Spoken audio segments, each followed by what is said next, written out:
Podcast. Looking for the God story and news of the day. MyMichelleLive News and Views. Here's Michelle.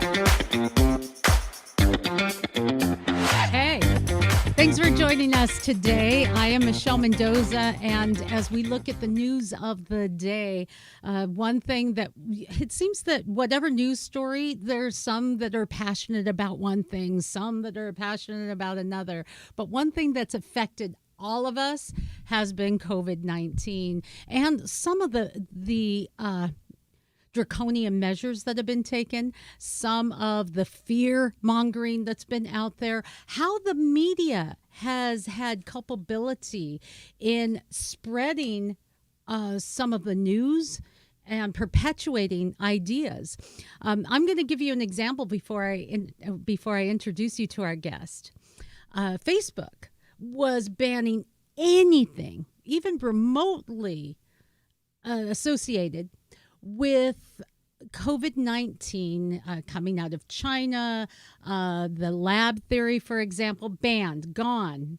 Now, suddenly they're saying, I think we're going to reverse that. Well, it happens to coincide with Biden saying, hey, we're going to do a full investigation into this.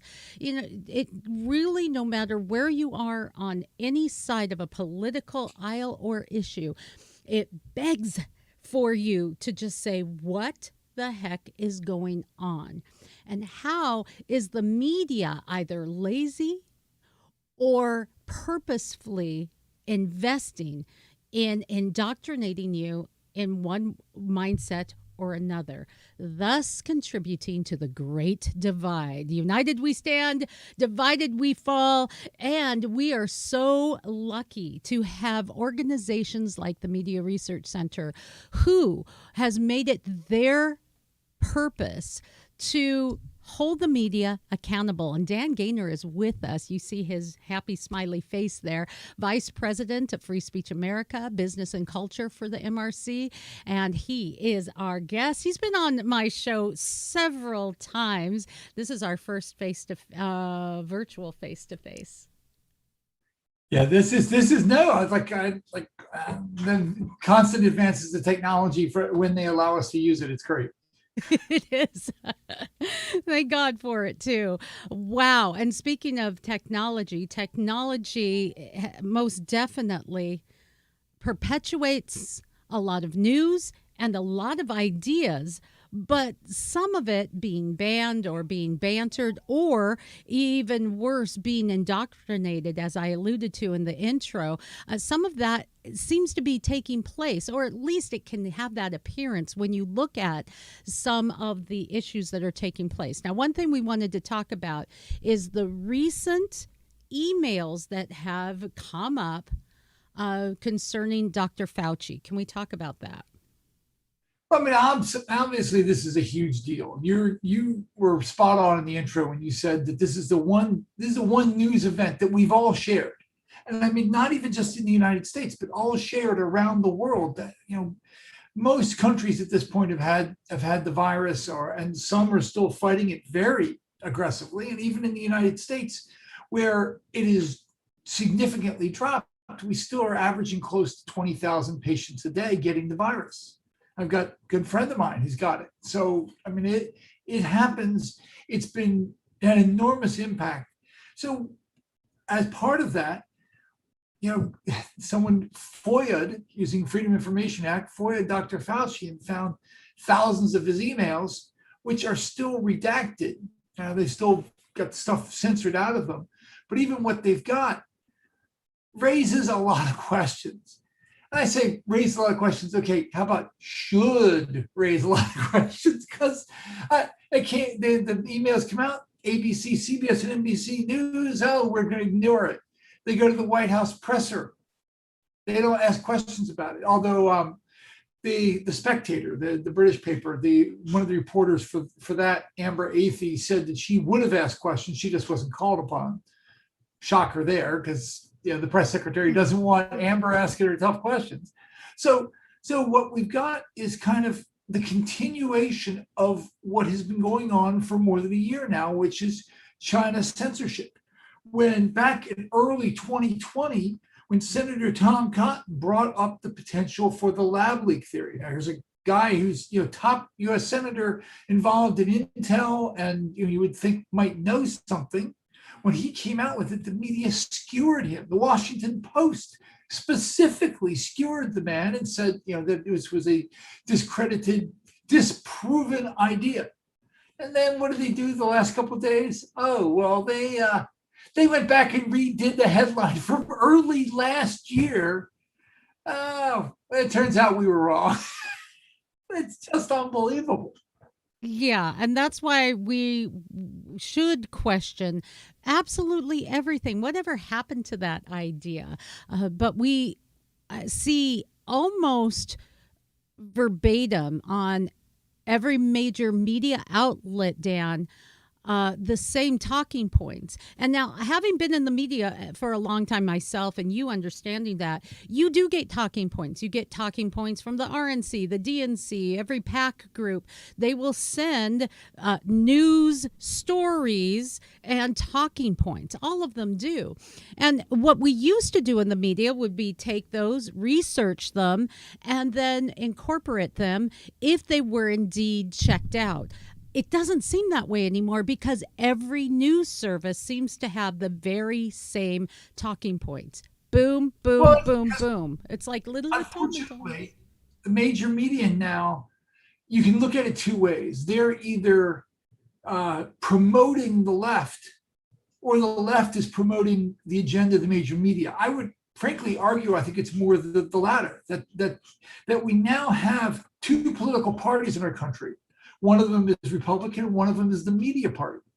And the media party does everything that the media tell them to do. So in this particular case, okay, you're gonna downplay the Wuhan lab leak, even though it is by far the most logical explanation for the virus. We've all come out of more than a year now of wearing masks and gloves and using soap, and you got your little hand sanitizer and stuff. We've come around from that era, so it's easy for us to imagine, maybe your mask slipped, maybe someone dropped a vial in a room, or there's a crack in one of the vials, or some sort of natural accident occurs when people work around dangerous stuff. But the media suppressed that story to the point where you were rated as factually wrong on social media. If you said this, they would downplay who you can say to, how often you can say it, restrict your content on your website or on your Facebook page. That is scary, because here we are, 15 months later, and it turns out, it looks like they were wrong. That's just beyond belief, that journalists who are not trained in international affairs, or journalists who are not morally, ethically, or politically adept at how to handle this are making decisions that affect all of us, and people got censored, suspended, banned because of this, and then just like, oh yeah, my bad. Yeah, and if you're just kind of catching up here, we are talking about more than what was it, Dan? 3,200 pages of emails obtained through the Freedom of Information Act lawsuit. And it was covering from January to June of last year. And it really did give us a glimpse into what was really happening behind the scenes, the duck feet behind the smooth appearance of Dr. Fauci as he approached this health crisis we now know as COVID. Conversations with Mark Zuckerberg about how to use Facebook for, I'm going to just say it looks like propaganda, and a lot of other interesting things about how even interactions with China. So these things are now being leaked, downplayed by the White House as they try to do a little bit, it seems, damage control, but very difficult as we talk about the connection with the media to get the whole story. Yeah, and here's one of the reasons why it's difficult. Facebook Facebook relies on these fact checkers. They're supposedly third-party fact checkers approved by the International Fact Checking Network, which is run by the Liberal Pointer Institute. Well, so Facebook will literally restricted the President of the United States, like 9 other social media, tech media platforms. But you know who they don't restrict? They don't restrict China. So Facebook isn't even in China, but they allow Chinese propaganda pages on their website totaling more than 750 million followers. 750 million. That's, more than half the population of China, the world's most populous country. And so that has an impact on what you read. If China doesn't like something, they're going to involve themselves.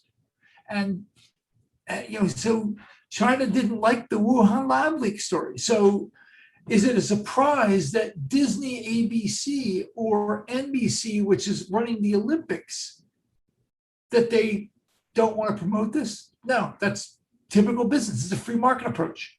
Just let the businesses do whatever they want to do.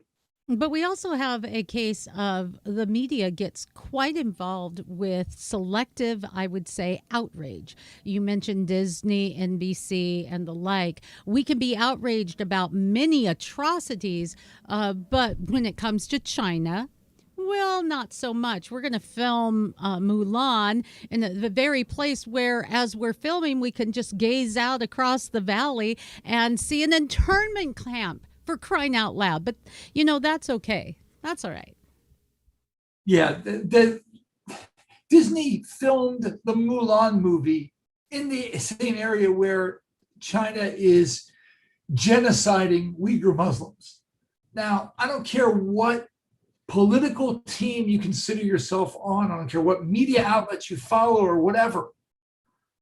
We, as a nation, used to be against genocide.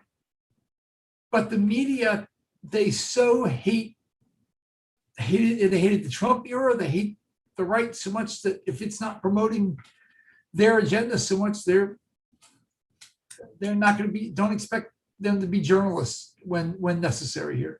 Yeah, and the problem with that is we will turn a blind eye, and we've seen this from left and right. We will turn a blind eye when there's a promotion of ideas that work for me, that I believe in. It's like, yeah, we got you. But we don't realize that we're cutting off our own legs so that we cannot stand as a nation.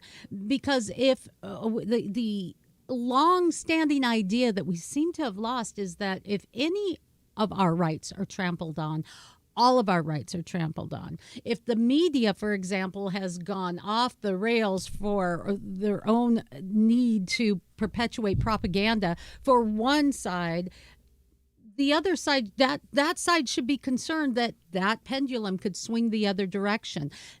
The only way to have a free America is to have a free press. Otherwise, we are in danger. Right, but we don't really have a free press. We have a free press that, constitutionally free, so they can say things that you and I would disagree with, and often do, but they're enthralled to the other side. And so right now, the big controversies all throughout the media are the woke culture controversies. Oh, this person didn't do this or did do that. And so journalism ends up being, I guess you kind of say, like designated hitmen that go around dealing with people like this. With this particular issue with Dr. Fauci, his emails, what do you think is the danger of inaccurate or biased reporting? What are we going to lose as a nation? Well, if even the left says this, if we can't agree on the basic facts, then you've got a world where, it's like this, and one goes this way, one goes that way. We used to agree at least on the facts 20 years ago. If you saw an article in the Washington Post, you could trust it. Yeah. Now you see an article in the Washington Post, and I immediately assume it's pushing an agenda and not necessarily telling me the news. Wow. And You Good know, point. So when we can't even, what you're saying is that back in the day, we would agree on a news story, on what happened. Now, how we deal with that, how we interpret it, what we're going to do next. Oh, yeah, we would have differing opinions. But because we had that basis in mind and maybe a similar goal of fixing a problem, we can hash it out. Sometimes it wasn't pretty, but we could hash it out. Go back to biblical references. Iron sharpens iron, so one man sharpens another. You know, you become sharper, you can become better because of that diversity.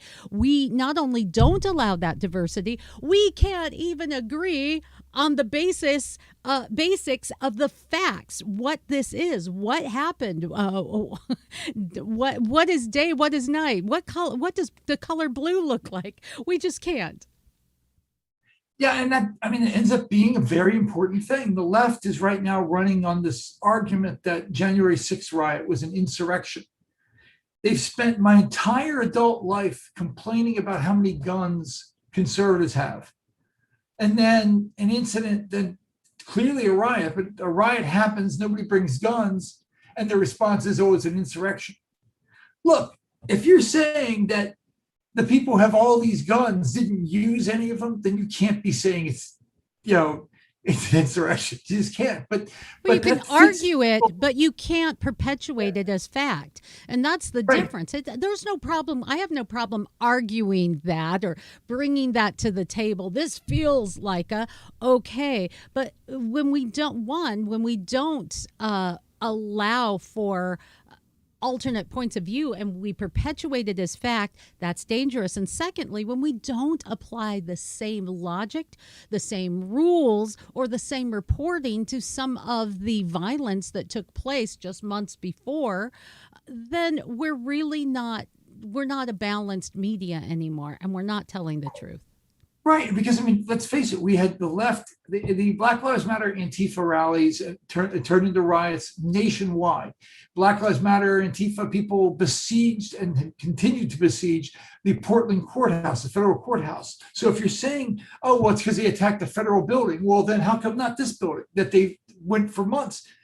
That building, that protest / riot / attacking police got positive coverage. Remember when they lined up the moms in front of the group? Oh, well, the moms they want peace. No, they don't. They're just serving as human shields for the guys who are trying to blind our police officers, physically attack them, and burn down the building that they're in. And so we never got fair coverage for the media about this. Just one more example. So here we are today, looking forward. We have had, throughout COVID, we've had the loss of life. We've had the loss of jobs. We've had the loss of many liberties. We've had to face depression and social anxiety as never before. These things are facts, that we can camp on. No politics involved. Those things are true. Now we're being perpetuated it's being perpetuated the idea that vaccines are a must, and if you don't take a vaccine, you're evil.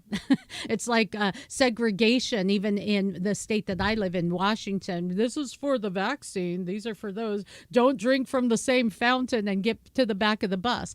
Now, what we're not hearing, though, if you're going to make a choice, I've said this with everything from abortion to gun control. If you want to have choice, you have to have all the facts.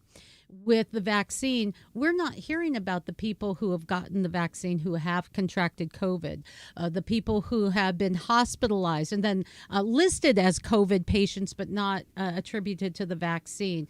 There's a lot of things that we are not hearing, and this comes at a time where we've lived out a whole year of, now we're finding from these emails, being told one thing, something else is happening in the background.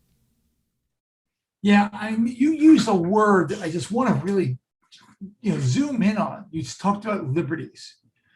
Every major issue in America now comes down to two words: liberty versus safety. And so I don't fault the people want to get a vaccine. I've got a vaccine. I got it. It worked. My father's older. It allows me to interact with him in a retirement home. I understand why some people wouldn't. If I were younger, maybe I would choose differently. It's up to personal decisions. But that's the liberty argument. Mm-hmm. The left's safety argument is everybody's going to get the vaccine. I won't feel safe until every human on earth has gotten it. Well, newsflash, every human on earth's not getting it. And so this, massive push by the media and all that we've got to pay for the vaccines for every part of the world, and we've got to pay for getting them there, and they want to use it to break copyright, the trademark abilities of these major companies. I'm like, okay, well then, if you want to do that, why not one of these lefty billionaires buy it? Why not? Oh, well, we don't expect that. We expect the government to do it. So we're not allowed to restrict illegal immigrants coming over the border who might have the virus. We're not allowed. The left, you can't do that. That's racist. But we then have to help the entire world pay for how it gets the vaccine, because, then we might get it. Well, of course we might get it, because we're letting everybody coming across the border. You won't allow us to restrict the border. So go back to those two words, liberty versus safety. It applies online too. These fact checker idiots who went after everybody for just talking about these issues claim that they have this magical, perfect knowledge, except they don't. They're not always right. And so, okay, well then, why are you fact checking? Why are you fact checking my meme that shows something silly? Why are you doing that? Because the goal of these fact checkers is not to fact check. The goal is to narrative check. They want to control what you say and how you say it. If they think you're too independent, they shut you down. This is the stuff that we used to make fun of about life behind the Iron Curtain, how they were told to think such a way, and we would laugh at them and say, that's crazy. Everybody believes that. And here we are with this very same problem. And as you mentioned, liberty and safety, that famous quote by Benjamin Franklin, founding father of the United States, one of the founding fathers, by the way, for those of you who are not taught history in school anymore. He said, those who would give up essential liberty to purchase a little temporary safety deserves neither liberty nor safety. And that's coming from the, come on, look at the big picture point of view. We have been indoctrinated, as Dan, you follow, and as we wrap up our time together, as you follow closely the media, the hypocrisy, the lack of accurate reporting, the imbalanced reporting, the lack of, this side and that side to get a full view of what's going on. When we look at that, you see that the media is responsible either by design or because it lines their pockets in creating a fever of fear. We see even through these emails from Fauci that he was kind of part of that. We're going to say this is our narrative. This is what we're going to tell people, but this is what's really going on. This is where we're at in America today. And because of that, we're willing to sell away our liberty for not only safety, but false safety, as we're seeing. Well, I'll show you how bad it is. There's a Dr. Vladimir Zelenko, who was really about the first doctor to raise the issue of either preventative or early intervention therapy, not just the hospital therapy, but and that's where you get hydroxychloroquine, ivermectin, and zinc, and all this other stuff. And he called what the Zelenko protocols, how to do this. And Trump referenced him at one point. He was censored on, of all things, Google Docs this past week.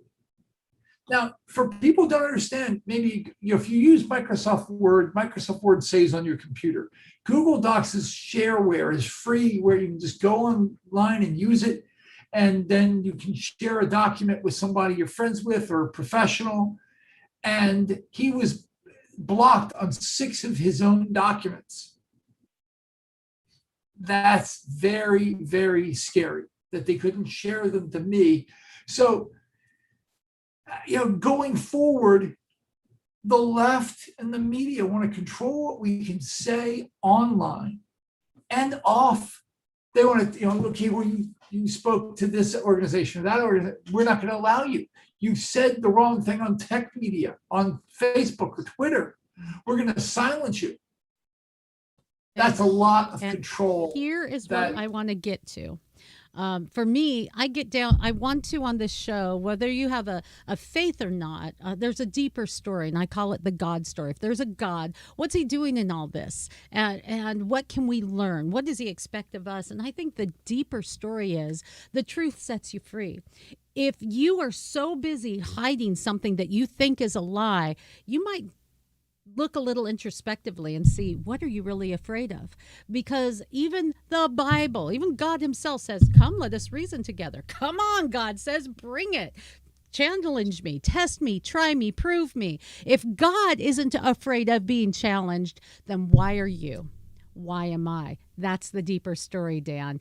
I want to thank you so much for coming on. And you kind of did this last minute. I cannot tell you how much it means to me that y'all are always there for me, that we can get this out and get people thinking about that deeper story, about setting ourselves free and maybe a little hope for the nation. Keep doing what you guys are doing at the Media Research Center. You guys rock there. It has been such a pleasure, Dan. Again, Dan Gainor, Vice President there, MRC. Thank you for joining us today. Well, it's been a pleasure. It's great to see you in the IRL world. There you go. Bye-bye now. Okay.